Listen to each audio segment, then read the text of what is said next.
아침에 비대면 예배라 제가 한 8시 반 정도 교회 나왔는데 이미 한 8시부터 젊은 두 내가 비대면 예배라 본당에 들어갈 수 없으니까 교회당 안에 와서 우리 문 밖에서라도 우리 교회를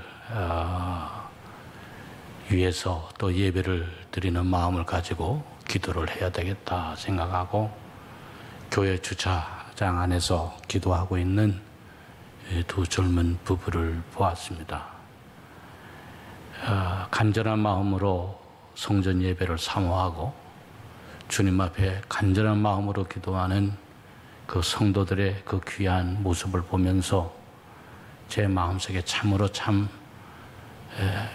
감사하고 안타깝기도 하고 또 그런 마음을 느꼈습니다. 오늘 우리가 행정명령에 따라서 비대면 예배를 드리고 있지만 여러분들이 교회당에서 예배를 드리는 것과 같은 마음과 또 자세와 믿음을 가지고 각 가정에서도 하나님 앞에 경건하게 함께 예배를 드려 주시기를 바랍니다. 요즘 우리 젊은이들을 볼 때 참으로 마음이 아픕니다. 한창 꿈을 가지고 시작해야 할 나이에 시작조차 해보지 못하고 절망에 사로잡혀 있는 우리 젊은이들이 많은 것을 보게 됩니다. 힘들게 대학을 졸업하고 또 긴 시간 취업 준비를 했어도 취업을 하지 못해서 발을 동동거리며 다니는 수많은 젊은이들이 있는 것을 보게 됩니다. 또 30대, 40대의 젊은 세대들도 고뇌가 큰 것을 보게 됩니다. 올라가는 집값, 고용 불안으로 인해서 결혼도 미루고 밤잠을 이루지 못하는 수많은 젊은 세대들이 있는 것을 보게 됩니다. 마치 끊어진 사다리와 같아서 올라가지도 못하고 내려가지도 못하고 불안과 두려움 속에 사로잡혀 있는 것을 보게 됩니다. 여러분, 그렇다고 해서 50대가 나은 것은 결코 아닙니다. 명퇴를 하거나 퇴직을 앞두고 앞으로 남아있는 긴 시간을 살아야 되는데 준비된 것은 많지 않고 해야 할 일은 많기 때문에 태산각전 같은 걱정을 하고 있는 우리 50대의 분들도 보게 됩니다. 여러분, 나이가 들다 보니까 가끔 돌아가신 부모님이 생각이 나요. 힘이 드셔도 아파도 아프다고 하는 말씀을 하지 아니하고 꿋꿋하게 참으며 살아가시던 우리 어머니, 아버님이 생각이 납니다.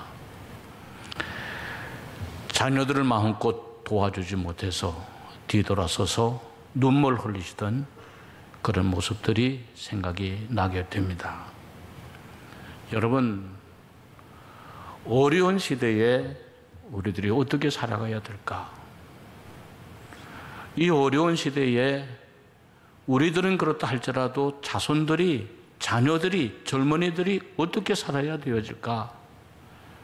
참으로 어렵고도 큰 문제가 아닐 수가 없습니다. 이제 오늘 성경 본문의 말씀을 보면 모세의 유언의 말씀입니다. 모세의 마지막 고별 설교입니다. 이스라엘 백성들을 애굽으로부터 인도하여 낸 모세가 이제는 120살이 되어서 자신의 생명이 얼마 남지 않은 것을 느끼고 있었습니다. 그리고 자기 자신은 그토록 원하던 가나안 땅에 들어갈 수 없음을 이미 알고 있었습니다. 그래서 사랑하는 동족들에게 마지막으로 유언과 같은 말씀을, 나는 비록 가나안에 들어갈 수 없지만, 나는 비록 이 세상을 떠나가지만 내가 살아온 경험에 비춰서 너희는 이렇게 살아라 라고 하는 것이 오늘 성경 본문의 말씀입니다. 7절에 보니까 옛날을 기억하라, 역대의 연대를 생각하라 그랬습니다. 내가 120년 동안 이 세상을 험하고 험한 인생을 살아왔더니 내 인생 가운데 하나님이 이렇게 역사하셨더라, 너희 조상들 가운데 하나님이 이렇게 역사하셨더라 라고 하는 것을 생각하고 옛날을 생각하고 역대를 생각하며 너희가 이 세상에서 믿음을 가져라, 힘을 얻으라 라고 하는 것이 오늘 본문의 말씀입니다. 9절에 보니까 여호와의 분깃은 자기 백성이라 그랬어요. 여호와의 분깃이라고 하는 뭘까? 하나님의 이제 택한 백성이라고 말해요. 하나님께서는 하나님의 택한 백성들을 이렇게 인도하여 주심을 너희가 기억하고 힘을 얻어라, 용기를 가져라, 담대하게 살라고 하는 것이 오늘 본문의 말씀입니다. 자, 그러면 하나님이 어떻게 인도해 주셨는가? 여기 오늘 10절에 보니까 여호와께서 그를 황무지에서 짐승이 부러지는 광야에서 만나시고 호위하시고 보호하시며 자기 눈동자같이 지키셨도다. 하나님이 어떻게 지켜주셨는가? 자기의 눈동자처럼 지켜주셨다는 게. 여러분, 사람의 눈이 얼마나 중요합니까? 눈에는 약 30만 개의 회로가 있다 합니다. 그리고 눈 주위에는 1억 개의 신경세포가 있다고 합니다. 이것을 지키기 위해서 하루에도 수없이 눈꺼풀이 감기고 뜨면서 눈동자를 보호합니다. 하루에 몇 번이나 눈꺼풀이 감길까 알아봤더니 1분에 10번을 감겼다 떴다 그런데요. 그러면 하루를 계산해 보니까 10,000번을 눈꺼풀이 떴다 감겼다 하면서 눈을 보호한다는 겁니다. 여러분, 하나님께서 하나님의 택하신 백성들을 어떻게 보호하여 주시는가? 자기의 눈동자와 같이 보호하여 주신다. 셀 수 없이 눈꺼풀을 떴다 감았다 하면서 순간순간마다 지키시고 보호하는 것처럼 하나님은 하나님의 분깃된 백성들을 그와 같이 보호하여 주신다는 게. 여러분,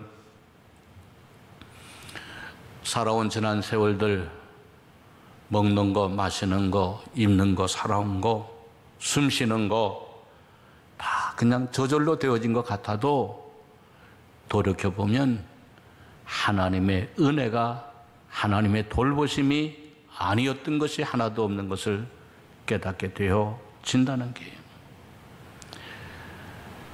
태어나자마자 물에 던져져서 죽어야 했을 자신이 바로의 공주의 아들이 된 것, 바로의 궁정에서 자라나며 최고의 교육을 받은 것, 원치 않는 동족을 죽여 살인자가 되어 광야로 스며 들어갔던 것, 40년 동안 광야에 살면서 앞으로 이스라엘 백성들을 광야로 이끌어 내어 거기 살기 위하여 미리 훈련받게 하여 주신 것, 광야 가운데 하나님께서 부름받게 하여 주신 것, 바로에게가 10가지의 재앙을 내려 이스라엘 민족을 출애굽시키게 하여 주신 것, 먹을 것이 없는 광야로 들어가 40년 동안 먹고 마시며 살게 하여 주신 것, 이제는 가나안 땅을 바라보면서 내 후손들이, 내 동족들이 저 땅에 들어갈 것을 바라보게 하여 주시는 것, 이 모든 것들이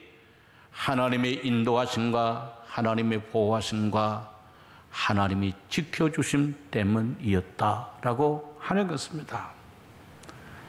그런데 여러분, 이러한 은혜가 내게만 있는 것이 아니라 하나님의 백성된 여러분들에게, 주님의 분깃된 여러분들에게, 하나님의 택하신 여러분들에게도 이러한 은혜가 여러분들에게도 함께하여 주신다는 거예요.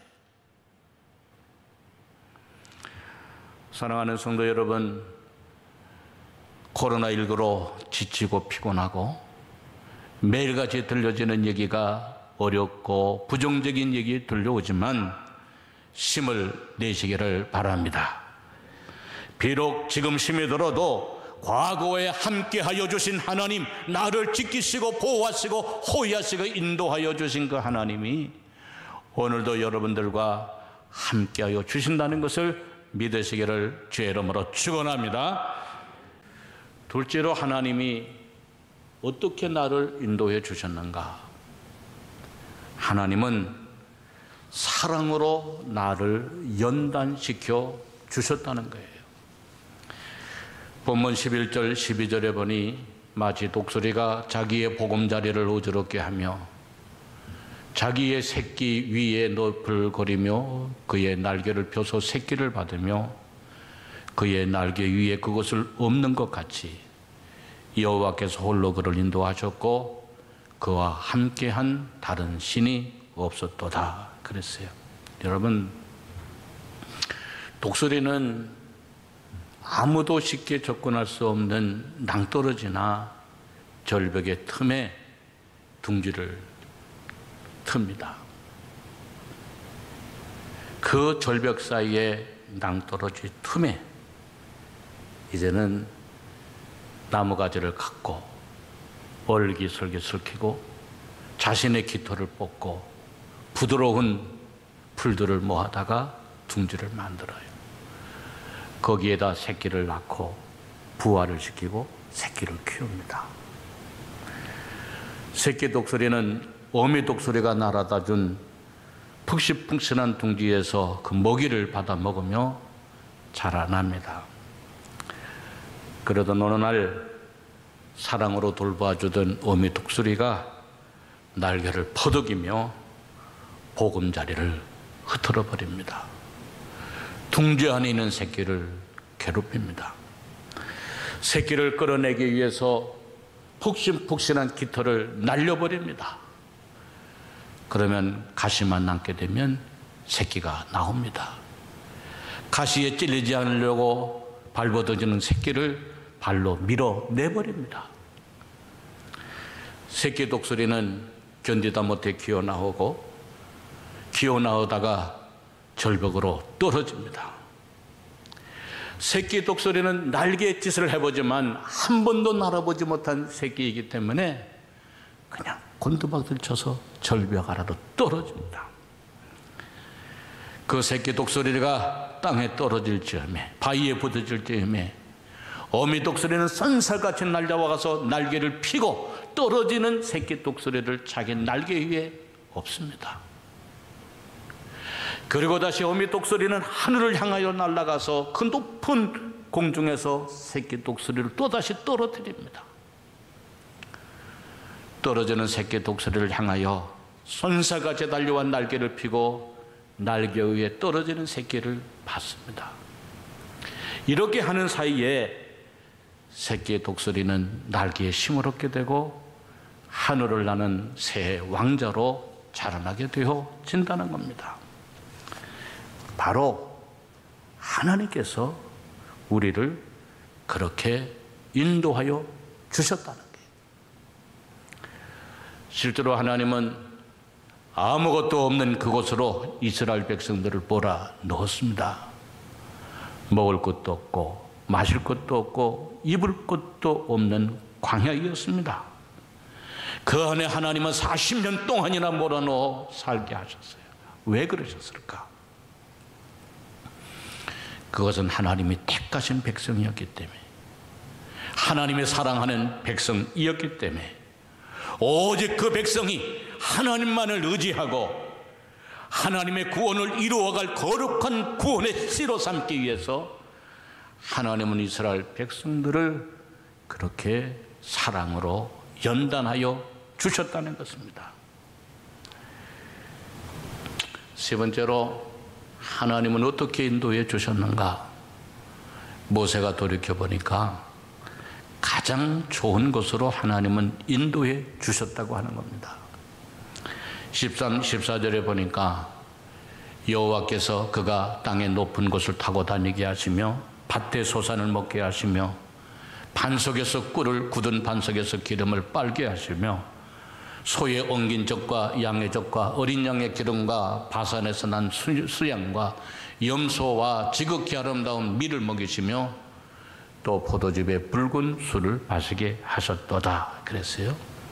자, 여러분, 이것을 현대인을 위한 성경으로 보면 아주 쉽게 번역을 했어요. 여호와께서 기름진 고운을 그들에게 주셔서 그들이 밭의 농산물을 먹게 하시고 바위에서 꿀을 빨게 하시며 단단한 바위에서 기름을 얻게 하셨다. 그가 우유와 고기를 주시고 살찐 양과 염소와 좋은 밀을 먹게 하시며 맛있는 포도주를 마시게 하셨다라고 번역을 했어요. 여러분, 하나님은 높은 땅에서도 기름진 곡식을 얻게 하여 주시고 바위에서 꿀을 빨게 하여 주시고 굳은 반석에서 기름을 얻게 하여 주셨다. 항상 하나님은 생각하지 못한 방법으로 생각하지 못한 일들을 역사하여 주셨던 하나님이시라는 거예요. 1887년 10월에 세계에서 기록될 만한 미국 시카고의 대화재가 발생이 됐어요. 여러분, 시카고에 가보신 분들은 아시겠지만 세계의 도시들 가운데 가장 아름답게 건축된 도시가 시카고입니다. 그래서 건축학을 공부하는 사람들이 도시를 건축 설계를 하는 것을 공부하기 위하여 세계 유명한 건축사들이 다 시카고를 와서 도시계획을 공부를 합니다. 왜냐하면 그때 당시에 발생해 된 큰 화재 때문에 시카고 전체를 새롭게 도시를 설계를 했기 때문에 가장 멋지고 가장 아름다운 도시가 되었기 때문입니다. 이때 그 화재 가운데 시카고에 있는 거의 모든 건물들이 다 불에 탔어요. 그런데 그 가운데 어떤 건물이 불에 탔는가 하면 D.L. 무디 목사님이 목회하던 그 교회가 완전히 불에 탔습니다. 그 광경을 바라보고 있던 무디 목사에게, 교회가 불이 타는 광경을 바라보고 있는 무디 목사에게 곁에 있던 한 사람이 물어보았습니다. 목사님, 전능하신 하나님이 어찌하여 자신의 교회가 저렇게 타버리는 것을 그냥 보고만 계십니까? 이때 무디 목사가 이렇게 대답을 했어요. 그건 하나님이 우리를 돕고 계시는 겁니다. 우리는 저기에 더 크고 아름답고 웅장한 예배당을 지으려고 하는 계획을 가지고 있었는데 그렇게 하기 위해서는 낡은 예배당을 헐어내야 되는데 하나님께서 돈 들이지 않고 예배당을 헐어 우리에게 돕고 계시는 겁니다. 그렇게 대답을 했어요. 그 말을 들었던 그 사람이 다시금 어이없다는 듯이 물었습니다. 목사님, 그러면 교회당을 건축할 수 있는 돈이 준비되어 있습니까? 그랬더니 무디가 이렇게 대답했어요. 나는 화재 때문에 아무것도 가지고 나오지를 못했습니다. 그러나 써도 끝이 없는 하나님의 근거를 가지고 나왔습니다. 그랬더니 그 사람이 또 물어봤어요. 그러면 그 근거가 뭡니까? 그랬더니 무디 목사가 하는 말씀이 바로 이 성경책입니다. 그랬어요. 무디는 그 뒤에 이 성경책 한 권을 들고 영국으로 건너가 놀라운 영국의 부흥운동을 일으키고 가는 곳곳마다 교회 건축을 위하여 모금을 했는데 엄청난 모금을 하고 무너진 그 자리에 무디 기념교회 엄청난 교회를 세울 수 있도록 하나님이 허락하여 주셨다는 거예요. 하나님은 어떻게 인도해 주셨는가? 네 번째는 오직 하나님만이 인도해 주셨다는 거예요. 12절에 보니 여호와께서 홀로 그를 인도하셨고 그와 함께한 다른 신은 없었도다 그랬어요. 여러분 생각해요. 지나온 살아온 세월들 돌아보면 수많은 사람, 수많은 일들 만났잖아요.